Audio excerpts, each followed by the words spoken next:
सांगलीच्या रेल्वे स्टेशनजवळ असणारा जो अंडरब्रिज आहे त्या अंडरब्रिजकडून कुपवाडला जाणारा किंवा जोडणारा जो रोड आहे तो अंडरब्रिज खाली मोठ्या प्रमाणात अचानक पावसाचं पाणी आल्याने महापुरासारखी परिस्थिती निर्माण झाली आणि हा रोड बंद करावा लागला।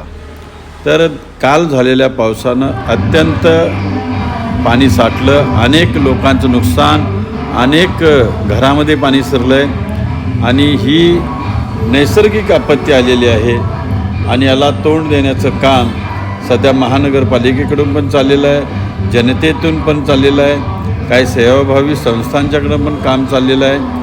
जे काय माझे नगरसेवक आहेत, इच्छुक भावी उमेदवार आहेत, या सर्वांच्याकडून मदतीचा हात दिला जातो आहे असं एकंदरीत चित्र सर्वत्र दिसत आहे।